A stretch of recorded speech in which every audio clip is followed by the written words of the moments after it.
the motto of some of the stuff we've talked about with building explosive power, a lot of that's going to generate from the hips.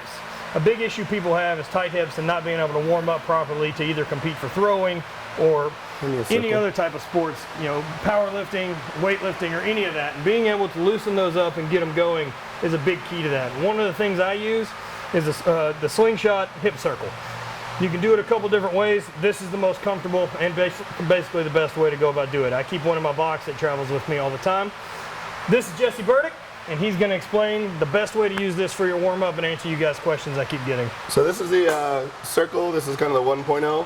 This is our model Lori. She has a 2.0 on. The difference is going to be the red material is going to be a little bit stiffer.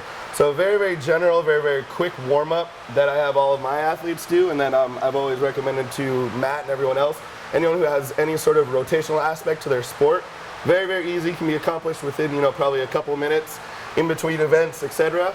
Is what we're going to do is we're going to have Lori go ahead and complete 3 or 4 different moves. The first move is she's just going to generally just walk forward. Just walk forward. Good. And now she's going to walk back. Good. Relax. So all you got to do is pick 10 yards, 20 yards, 50 yards, 50 steps, or 10 steps just in general. Go ahead and repeat that a couple of times.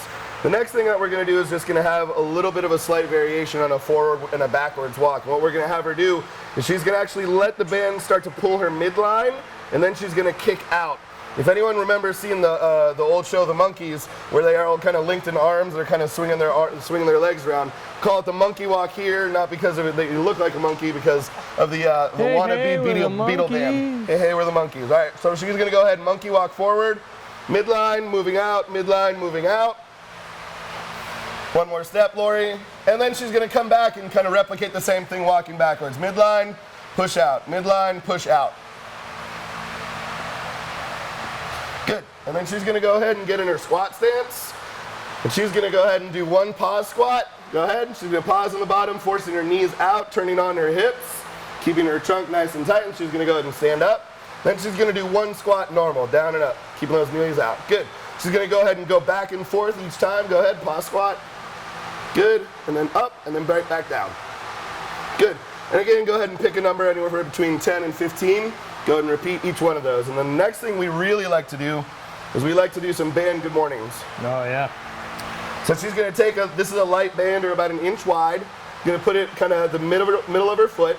She's going to go ahead and throw it over her head. She's going to go ahead and stand up. Starting position is standing. Trunk nice and vertical, everything nice and turned on. She's going to go ahead and work on her hip hinge. So she's going to kick her hips back while forcing her knees out, come to about parallel, come back up. She's going to squeeze her butt, throw her head back, and squeeze forward. She's going to again do 10, 15 of those, rotate back and forth. If you can complete those exercises, one more on, good. 3 or 4 times each, there's no way that you won't be warmed up. Your hips will be nice and activated, ready to do any sort of lower body or any sort of rotational movement that you're going to use or initiate anything with your hips. I keep one of these in my box. I travel around with it. It's easy for me to do in a hotel, in a hallway. I can walk up some stairs with it as another way. I can also bring it out on the field with me and keep moving while between throws or even between events.